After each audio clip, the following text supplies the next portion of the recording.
সবুজে মোড়া এক শান্ত গ্রাম, যেখানে সকাল মানেই পাখির গান আর সন্ধ্যা মানেই নরম আলোয় ভেসে যাওয়া আকাশ। কিন্তু এই গ্রামের সৌন্দর্যের মাঝেই লুকিয়ে আছে এক অজানা ভয়। দূরে দাঁড়িয়ে থাকা সেই রহস্যময় নীল পাহাড়, যার দিকে কেউ তাকাতে সাহস করে না। গ্রামের বয়স্করা বলে, ওখানে এমন কিছু আছে যা মানুষের সাহসকে পরীক্ষা করে। এই গ্রামেরই এক কোণে থাকে এক তরুণ কাঠুরে, আরিফ। তার চোখে ক্লান্তি থাকলেও বুকের ভেতর জ্বলছে এক আগুন, স্বপ্নের আগুন, পরিবর্তনের আগুন।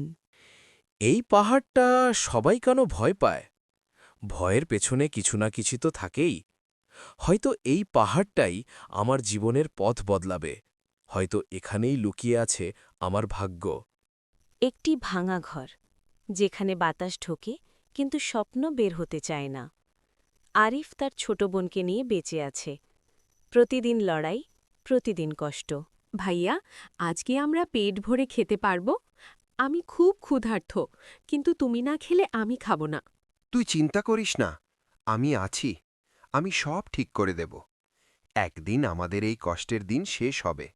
আমি কথা দিচ্ছি, যাই হোক, আমি হার মানব না। সেই রাতটা ছিল অন্যরকম।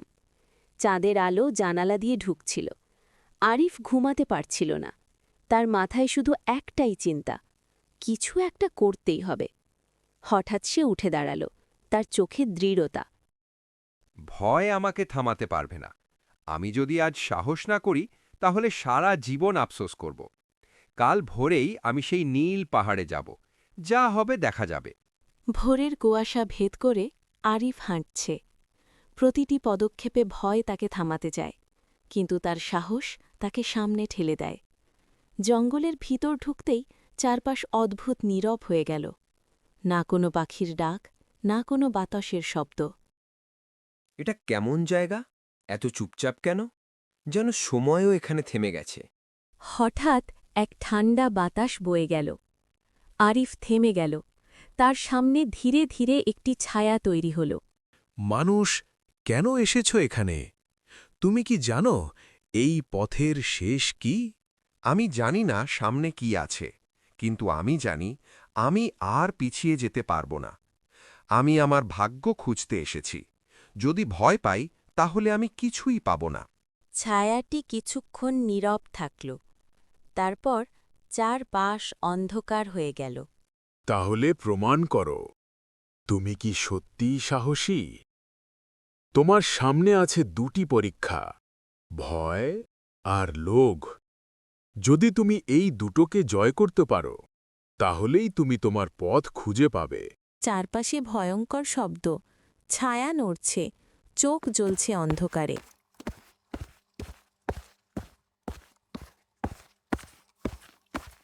ভয়, তুমি আমাকে থামাতে পারবে না। তুমি শুধু আমার মনের ভিতর। আমি তোমাকে মানি না। আমি তোমাকে ভয় পাই না। হঠাৎ চারপাশ আলোয় ভয়ে গেল। সোনা, টাকা, খাবার সব তার সামনে। এইসব তোমার, শুধু ফিরে যাও। কষ্ট শেষ, জীবন সহজ।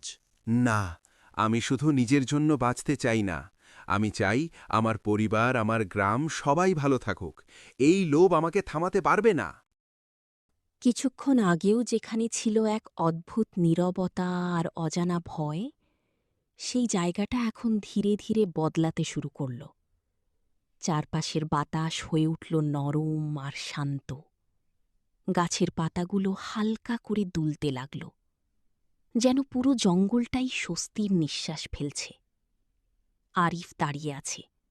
তার চোখে ক্লান্তি আছে, কিন্তু তার ভিতরে এক নতুন শক্তি জেগে উঠেছে।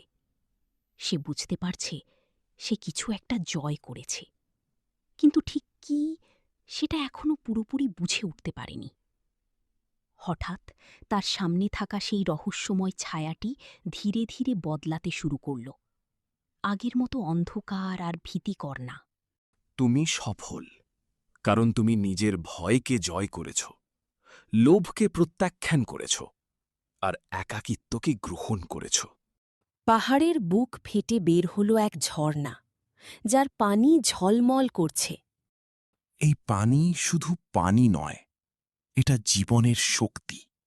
এটা তোমার গ্রামকে বাঁচাবে। কিন্তু মনে রেখো, এটা শুধু তোমার জন্য না, সবার জন্য।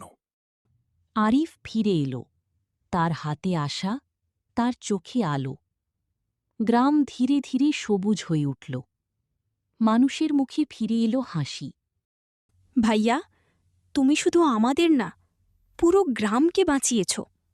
আমি একা কিছুই না, সাহসী আমাকে এখানে এনেছে। নীল পাহাড় আজও দাঁড়িয়ে আছে, কিন্তু এখন আর সেটা ভয় নয়, এটা সাহসের প্রতীক।